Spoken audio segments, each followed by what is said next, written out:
Hello अस्सलाम वालेकुम। उम्मीद है आप सब दोस्त ठीक होंगे। आज का जो हमारा लेक्चर है वो अपोप्टोसिस पे है और ये लेक्चर नंबर यानी कि 5 है। अभी हम आज यानी कि अपोप्टोसिस को पढ़ेंगे और अपोप्टोसिस असल में है क्या। हम जो पहले यानी कि सेल डेथ वाला टॉपिक पढ़ रहे थे उसमें हमने नेक्रोसिस को भी पढ़ा था। आज जो है हमारे पास क्या है वो अपोप्टोसिस है। इसको अपोप्टोसिस भी कहा जाता है या इसको फिर यानी कि एपोप्टोसिस भी कहा जाता है। ठीक है, सबसे पहले हम आते हैं अपोप्टोसिस पे। ये असल में क्या है, ये एक ग्रीक वर्ड है।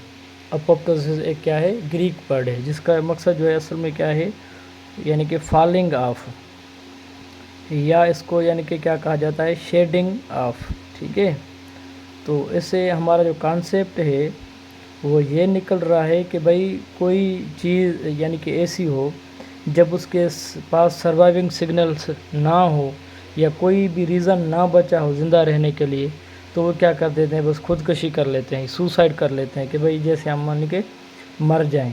और उस मरने के लिए वो इस वजह से यानी कि सेलेक्ट करते हैं मरना के, जैसे हमारा जो इफ़ेक्ट है वो नाइबरिंग सेल पे भी क्या है वो ना पड़े, तो इसकी वजह से ये यानी कि क्या करते हैं, इसको कहते हैं हम फॉलिंग ऑफ या शेडिंग ऑफ। तो हम बात कर रहे थे अपोप्टोसिस की।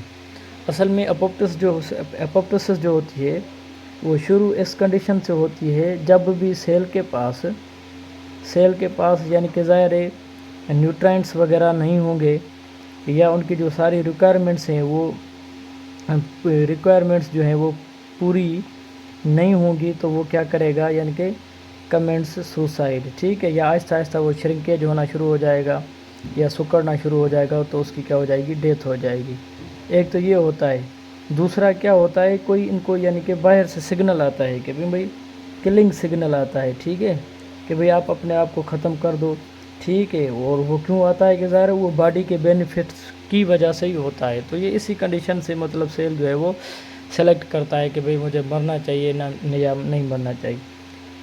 असल में ये जो सारा प्रोसेस होता है इट स्टार्ट्स, हम एपोप्टोसिस की बात कर रहे हैं, स्टार्ट्स बाय अनलीशिंग, यानी कि उनके पास एक ऐसे अनलीशिंग सम डिस्ट्रक्टिव एंजाइम्स, वो क्या करता है, कुछ यानी कि डिस्ट्रक्टिव एंजाइम्स को क्या करता है, अनलीश करता है या रिलीज़ करता है, और वही आगे जाकर क्या करवाते हैं, यानी कि तबाही मचा देते हैं। ठीक है, या बाय डिस्ट्रक्टिव एंजाइम्स, या उसको क्या कहा जाता है, डिस्ट्रक्टिव वेपन्स। ठीक है, मतलब उनको किल करने के लिए यानी कि ये इस्तेमाल किया जाता है।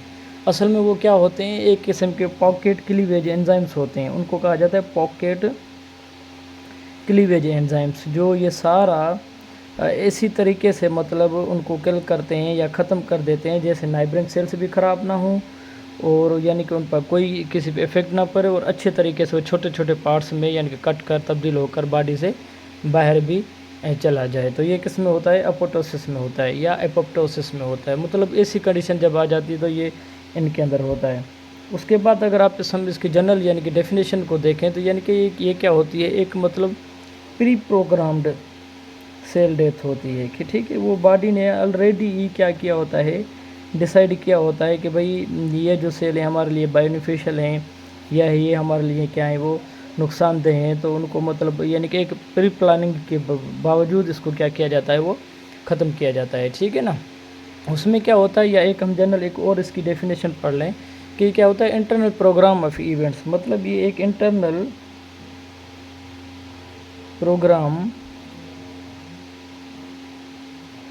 of events, internal program of events and sequence of morphological changes, sequence of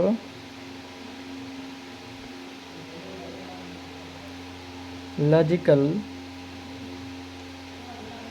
changes by which cell commits suicide, by which cell commit suicide. तो उसको हम क्या कहते हैं, सुसाइड, उसको हम क्या कहते हैं, अपोप्टोसिस कहते हैं। ठीक है, तो मतलब ये क्या होता है कि इंटरनली प्रोग्राम होता है, कुछ इवेंट्स होते हैं जो मॉर्फोलॉजिकल चेंजेस उसके अंदर लाते हैं, और उसके बावजूद यानी कि सेल जो होता है वो क्या करता है, सुसाइड को जब कमिट करता है तो उसको हम क्या कहते हैं, यानी कि अपोप्टोसिस या pathway of cell death where cells are committing suicide, या इसकी ये भी डेफिनेशन हो जाती है, पाथवे ऑफ सेल डेथ। अब ये मैं डिफरेंट आपको मतलब डेफिनेशन इसलिए बता रहा हूँ कि अगर आप मेरे इस लेक्चर से वो एनुअल एग्ज़ाम्स की तैयारी करना चाहते हैं तो उससे भी आपको बहुत सारी अच्छी जो हैं वो पॉइंट्स मिल जाएँ। तो ये क्या होता है, pathway of cell death where cells are committing suicides, मतलब एक ऐसा सेल डेथ का पाथवे है where cells are committing suicide, मतलब वो खुद को यानी कि ख़त्म कर रहे हैं या मार रहे हैं, तो ऐसे एक पाथवे को यानी कि हम क्या कहते हैं, अपोप्टोसिस। ठीक है, तो उसके बाद यानी कि या हम कहते हैं कि फॉर एग्ज़ाम्पल ये असल में प्रोसेस होता क्यों है कि ये भी क्यों जो है सुसाइड कमिट कर रहे हैं, क्यों इन द एब्सेंस ऑफ यानी कि सर्वाइवल सिग्नल्स जो हैं वो ऐसा एक एक्शन ले रहे हैं। यानी कि इसमें अगर यानी कि cell if a cell kill itself, तो ये खुद को इसलिए मार रहा होता है क्योंकि it's infection should not spread, it's infection के मतलब भाई मुझे इधर ही ख़त्म हो जाना चाहिए, ये यानी कि मेरे जो इन्फेक्शन है वो यानी कि फैलना नहीं चाहिए। ठीक है, तो वहीं पे ख़त्म हो जाए, वो ब्लेब्स की सूरत में आहिस्ता आहिस्ता मेम्ब्रेन बाउंडेड जो होते हैं वो छोटे छोटे पार्टिकल्स लेकर यानी कि बॉडी से ऑटोमेटिकली वो बाहर चले जाते हैं। ठीक है, तो क्योंकि इनका इन्फेक्शन भी स्प्रेड ना हो, नाइब्रेन सेल्स भी ख़राब ना हो, किसी किस्म का कोई इफेक्ट ना हो। इसमें नो एनी स्वेलिंग, यानी कि इसमें स्वेलिंग वगैरह नहीं होती कि भाई कोई रप्चर हो जाएगा, स्वेल हो जाएगा, नहीं, ये अच्छे तरीके से आहिस्ता आहिस्ता वो डिस्ट्रक्टिव एंजाइम हाइड्रोलाइटिक एंजाइम्स को रिलीज़ करेगा, और जिसको हम क्या कहते हैं मैक्रोफेजेस, वो आहिस्ता आहिस्ता इसको ऐसे ख़त्म कर देंगे कि आपको पता भी नहीं चलेगा, और हमारे पास जो भी मतलब कोई अनवांटेड सेल्स हैं वो इजीली क्या होते हैं वो ख़त्म हो जाते हैं। ठीक है, तो इसको हम क्या कहते हैं, मतलब अपोप्टोसिस। अपोप्टोसिस को अगर आप देख लें तो इसके मैकेनिज़म्स होते हैं, ये एक मैकेनिज़्म होता है, मैकेनिज़्म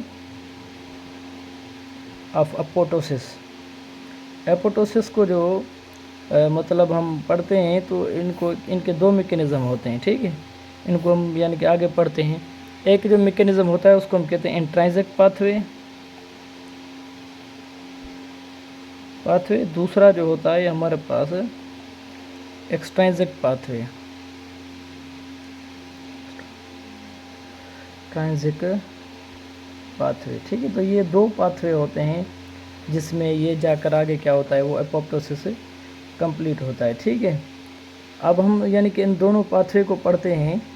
अगर हम इनको देखें यानी कि मतलब इंट्रांसिक पाथवे को या एक्सट्रांसिक पाथवे को, तो उसमें असल में होता क्या है, सबसे पहले हम पढ़ रहे हैं कि इंट्रांसिक पाथवे को। अब ये क्या होता है इंट्रांसिक पाथवे, अगर आप इसको देख लें इंट्रांसिक पाथवे को, तो ये जो लफ्ज़ है वो बताए खुद ये रहा है कि कोई चीज़ मतलब इंटरनली यानी कि अंदर से। ठीक है, जो जब सिग्नल जो मिल रहे हैं सेल की डेथ के लिए, तो ये क्या है इंटरनल पाथवे है, मतलब कोई अंदर से आउटसाइड द सेल नहीं, इनसाइड द सेल कोई जो है वो मतलब यानी कि कोई चीज़ उसको कंपेल कर रही है मरने के लिए, या इसी को कहा जाता है माइटोकॉन्ड्रियल पाथवे, माइटोकॉन्ड्रियल पाथवे। ठीक है, क्योंकि माइटोकॉन्ड्रिया ही जो है वो इसमें हिस्सा लेता है इसको किल करने के लिए। इसमें होता क्या है हम पढ़ कर आए, यानी कि क्या होती है प्लाज्मा मेम्ब्रेन होती है। प्लाज्मा मेम्ब्रेन क्या होती है, ये एक डबल लेयर यानी कि एक मेम्ब्रेन है जिसमें फास्फोलिपिड्स वगैरह यानी कि मौजूद होते हैं। ठीक है,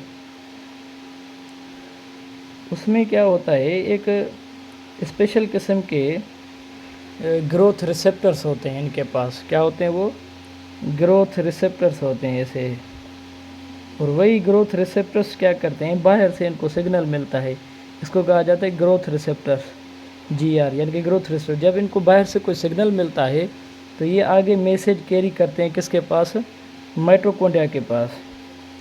तो हमने इसीलिए पढ़ा था कि माइटोकॉन्ड्रियल पाथवे, जब ये माइटोकॉन्ड्रिया के पास ये मैसेज चला जाता है तो माइटोकॉन्ड्रिया का क्या करवाता है, जब ये मैसेज इसके पास चला जाता है बाहर से एक्स्ट्रा सेलुलर, तो इंटरनली वो माइटोकॉन्ड्रिया यानी कि साइटोक्रोम यानी कि C को क्या करती है वो रिलीज़ करती है। ठीक है, उसकी प्रोडक्शन को बढ़वाती है, और जैसे साइटोक्रोम C की प्रोडक्शन बढ़ जाती है तो साइटोक्रोम C यानी कि एक लेथल एंजाइम्स की फैमिली जो है एक्टिवेशन ऑफ कैस्पेज एंजाइम्स, यानी कि कैस्पेज जो एंजाइम की जो फैमिली है उसको क्या करता है ये मतलब कि एक्टिवेट करवाता है। जैसे ये एक्टिवेट होता है लीथल एंजाइम, तो ये अपने कैस्पेज एंजाइम 3 को यानी कि ये क्या करता है रिलीज़ करता है, और वही आगे जाकर क्या करवाता है एपोप्टोसिस करवाता है। ठीक है, تو एपोप्टोसिस, तो यहाँ पे था क्या कि मतलब मैसेज तो बाहर से आ रहा है पर कोई अंदर से कोई चीज़ रिलीज़ हो रही है, यानी कि माइटोकॉन्ड्रिया से ये चीज़ शो हो रही है और वही आगे जाकर क्या करवा रही है, एपोप्टोसिस करवा रही है। तो इसको हम क्या कहते हैं, इंटरनल पाथवे या इंट्रांसिक पाथवे। अगर हम दूसरे को देख लें कि हमारे पास है एक्सट्रांसिक पाथवे,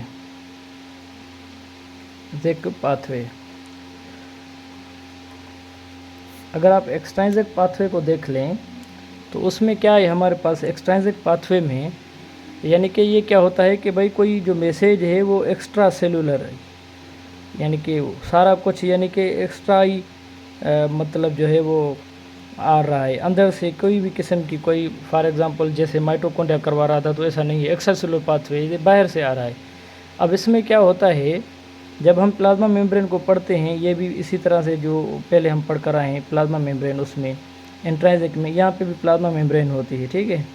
उसके बाद फास्फोलिपिड्स होते हैं, ठीक है, जो लिपिड बाइलेयर उसकी नेचर है। तो उसमें क्या होता है, यहाँ पे एक किस्म के मतलब इस पाथवे को डेथ रिसेप्टर पाथवे भी कहा जाता है, डेथ रिसेप्टर पाथवे, ठीक है। तो इसमें क्या होता है, यानी कि कुछ ऐसे एंजाइम्स ये रिसेप्टर्स होते हैं जिसको कहा जाता है फास्ट लाइगेंट यानी कि रिसेप्टर्स या fast ligand.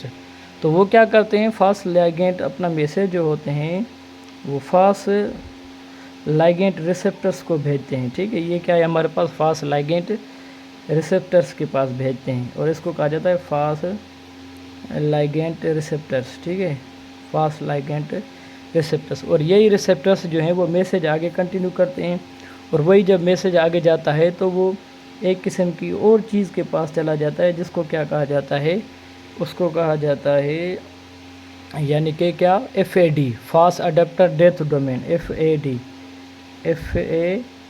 Fast adapter death domain जो होता है, ठीक है, जिसको FADD भी कहा जाता है, फास्ट एडाप्टर डेथ डोमेन के पास मैसेज चला जाता है। और वही फास्ट यानी कि जो होता है वो आगे क्या करवाता है, प्रोकेस्पेज 9 जो एंजाइम है और 8 जो है, क्या है वो, प्रोकेस्पेज 8 एंजाइम को क्या करता है, वो रिलीज़ करवाता है। और वही जब प्रोकेस्पेज 8 रिलीज़ हो जाता है तो वो आगे जाकर यानी कि प्रो मैसेज चला जाता है किसमें, ओनली कैस्पेज। और वही ये एंजाइम की फैमिली है जो हम पहले हम पढ़ कर आए इंट्रांसिक में।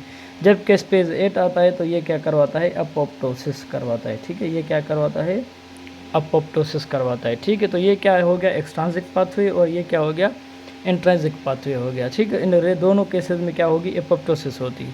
अब सवाल ये होता है, अब ये एपोप्टोसिस करवाता है क्या है, ये एपोप्टोसिस क्या करवाता है, असल में ये करवाते हैं एक्टिवेशन ऑफ प्रोटीएज एंजाइम्स या न्यूक्लियस एंजाइम्स। ये क्या करवाते हैं, प्रोटीएज या न्यूक्लियस एंजाइम की यानी कि प्रोडक्शन कराते हैं। और ज़ाहिर है प्रोटीएज और न्यूक्लियस क्या करेंगे, ये प्रोटीन को डीनेचर करेगा, ये डीएनए को या उसमें जो आरएनए है सब के सब को क्या कर लेगा, ये आहिस्ता आहिस्ता ब्रेक डाउन कर देगा या तोड़ देगा। तो इसको हम क्या कहते हैं कि एक्टिवेशन ऑफ प्रोटीएज एंजाइम। तो इसमें फॉर एग्जांपल अगर आप देखें तो ये नॉर्मल सेल होगा, आहिस्ता आहिस्ता नॉर्मल सेल्स के अंदर वो ब्लब्स होना शुरू हो जाएंगे। फिर वो जब आगे जाएगा तो उसकी जो मॉर्फोलॉजिकल चेंजेस हैं उसमें भी क्या हो जाएगी, तब्दीली आ जाएगी, आहिस्ता इस कंडीशन में आ जाएंगे। फिर ये जब आगे जाएगा तो वो ठीक से इसी तरह से मतलब जो है वो अच्छे तरीके से वो ब्लब्स बना लेगा। अब ब्लब्स क्या हैं, ये मतलब मेम्ब्रेन बाउंडेड मटेरियल है, जो रॉ मटेरियल इसके बाद जो बन गया है वो मेम्ब्रेन बाउंडेड है। अगर ये मेम्ब्रेन बाउंडेड ना होगा तो फिर ज़ाहिर है ये अपनी बॉडी को क्या करेगा, नुकसान पहुंचा देगा, ठीक है। तो इसकी वजह से मतलब ये मेम्ब्रेन बाउंडेड होते हैं। उसके बाद आहिस्ता आहिस्ता क्या होता है, जब ये इससे सेपरेट हो जाते हैं, मटेरियल इनके पास होता है, तो फिर यानी कि ईजीली जो माइक्रोफेजेस होते हैं वो उनको मैक्रोफेजेस आकर उनको ईजीली यानी कि खा जाते हैं और छोटे छोटे मटेरियल में यानी कि बॉडी से बाहर रिमूव कर देते हैं। तो ये इन प्रोसेस होता है किसका, एपोप्टोसिस का। अब सवाल ये है कि एपोप्टोसिस जो है हमारे लिए किस तरीके से फ़ायदेमंद है, ठीक है। सबसे पहले एपोप्टोसिस जो होती है वो देख लें कि आप जो है हमारे पास मतलब मेटामॉर्फोसिस है, जो चेंजेस होती हैं, ठीक है, मेटामॉर्फोसिस अगर किसने पढ़ी होगी तो اس کو پتہ ہوگا یہ کمپلیٹ ہوتی ہے انکمپلیٹ ہوتی ہے۔ میٹامارفوسس میں یہ ہیلپ کرتی ہے ڈیولپمنٹ آف، جب یہ فنگرس ہو رہی ہوتی ہے تو ان کے بیچ میں جو یہ گیپس ہوتے ہیں، اگر یہ دیکھیں نا یہ ڈک کی طرح پہلے گیپ ہوتے ہیں جب بچہ یعنی کہ بن رہا ہوتا ہے، تو ان کے جو یہ گیپس ہوتے ہیں بیچ والے، ان کو ختم کرنے میں بھی کون مدد کرتا ہے؟ ان کو ڈیولپمنٹ آف فنگرس کے جو یہ مطلب گیپس ہوتے ہیں ان کو ختم کرنے میں بھی اپوپٹوسس کا کام ہوتا ہے، ٹھیک ہے۔ اور کبھی کبھار کیا ہوتا ہے جب وہ بریسٹ فیڈنگ ہوتی ہے تو اس میں جب وہ بریسٹ کی جو سائز بڑھ جاتی ہے تو پھر بعد میں وہ نارمل جو کنڈیشن پہ جب آ جاتی ہے، جب بچہ بڑا ہو جاتا ہے تو وہ نارمل سائز پہ لانے والا بھی کون سا ہوتا ہے؟ پروسیس اپوپٹوسس ہوتا ہے، ٹھیک ہے۔ اس کے بعد اگر آپ اپوپٹوسس کو دیکھیں، جو ڈیتھ آف سم نیورانس، کچھ ایسے نیورانس ہوتے ہیں جو ارلی اسٹیج میں ابھی ہمارے لیے کام کے نہیں ہوتے، ان کو یعنی کہ ختم کر دینا بھی، یہ بھی کس کا کام ہوتا ہے کہ مطلب اس کا اپوپٹوسس کا، ٹھیک ہے۔ تو اسی یا جو ریموول آف ٹیل ہوتی ہے، جب ہمارا یعنی کہ ہماری جب بچہ بن رہا ہوتا ہے تو ارلی اسٹیج میں اس کے پاس ٹیل ہوتی ہے، تو ٹیل کا جو ریموو کرنا ہوتا ہے وہ بھی اصل میں کس کا کام ہے؟ وہ بھی اس کا کام ہے اپوپٹوسس کا۔ تو یہ سارے اپوپٹوسس کے کیا ہیں؟ وہ ہمیں بینیفٹس ہیں اپوپٹوسس کے، ٹھیک ہے۔ اب سوال یہ آتا ہے اپوپٹوسس اور نیکروسس سے، نیکروسس میں سے سوال یہ آتا ہے کہ بھئی جو ٹیشو انجری کی وجہ سے ہو تو وہ نیکروسس ہے، ٹیشو انجری، اور جب وہ پروگرامڈ یعنی کہ پری پروگرامڈ سیل ڈیتھ ہو تو اس کو کیا کہا جاتا ہے؟ اپوپٹوسس یا اپوپٹوسس کہا جاتا ہے، ٹھیک ہے۔ یہ کیا ہوتی ہے؟ پروگرامڈ سیل ڈیتھ ہوتی ہے، سیل ڈیتھ۔ تو یہ جو ہے مطلب یعنی کہ کس کے بارے میں تھا یہ سارا کا سارا؟ یہ سارا کا سارا تھا یہ اپوپٹوسس کے بارے میں، ٹھیک ہے۔ تو آج کے لیے اتنے کافی ہے، ہمیں دعاؤں میں یاد رکھیں۔ اگر آپ میرے چینل پہ نیو ہیں تو کائنڈلی میرے چینل کو سبسکرائب کریں، اور آہستہ آہستہ میں آگے جو بھی سارے لیکچر ہیں آپ کو یعنی کہ پرووائڈ کرتا رہوں گا۔ شکریہ۔